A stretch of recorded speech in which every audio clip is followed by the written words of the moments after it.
Assalamualaikum warahmatullahi wabarakatuh. Perkenalkan, nama saya Anggun Ashari, Sambuk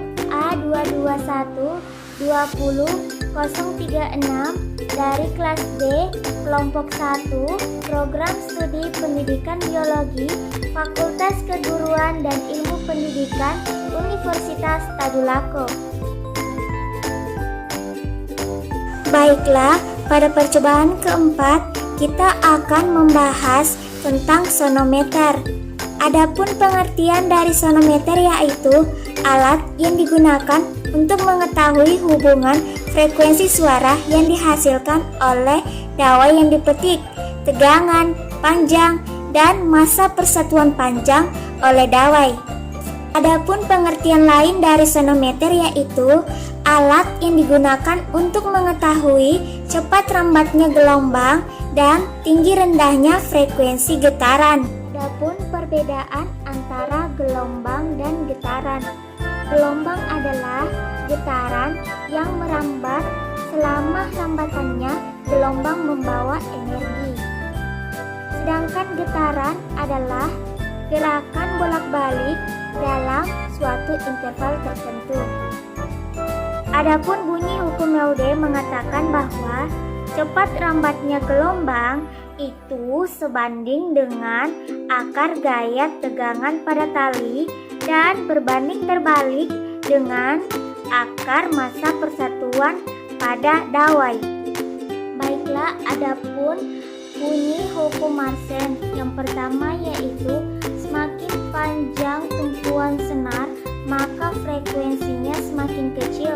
Dengan demikian, frekuensi senar berbanding terbalik dengan panjang tumpuan senar.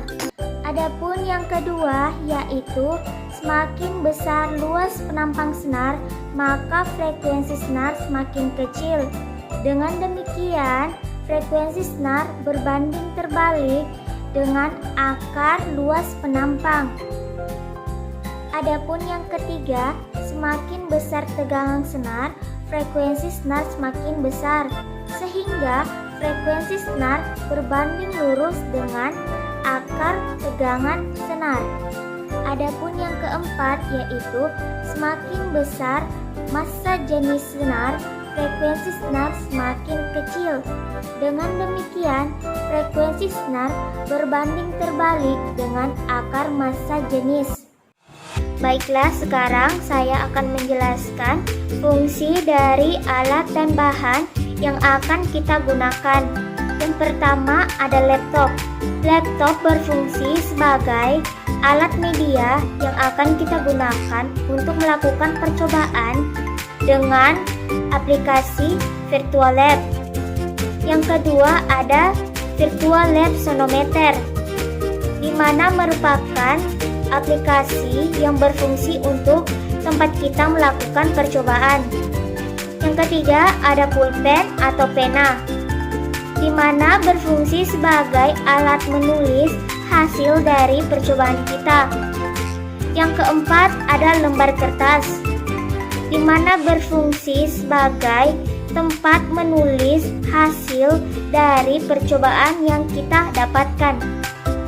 Adapun fungsi alat dan bahan offline yaitu yang pertama senometer, untuk menghitung tinggi rendahnya frekuensi alamiah getaran senar, dan untuk mengetahui cepat rambatnya gelombang senar.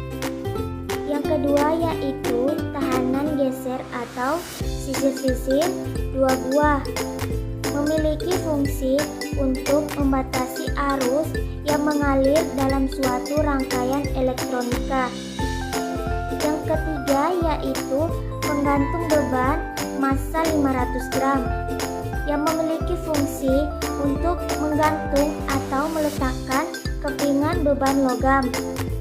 Yang keempat yaitu beban massa 500 gram yang memiliki fungsi untuk memberikan beban pada ujung kawat. Baiklah, itulah tadi beberapa materi dan alat dan bahan yang akan kita gunakan dalam melakukan percobaan kali ini. Sekian dari saya. Kurang lebihnya mohon dimaafkan. Wabillahi taufiq wal hidayah. Wassalamualaikum warahmatullahi wabarakatuh. Sampai jumpa. Dadah.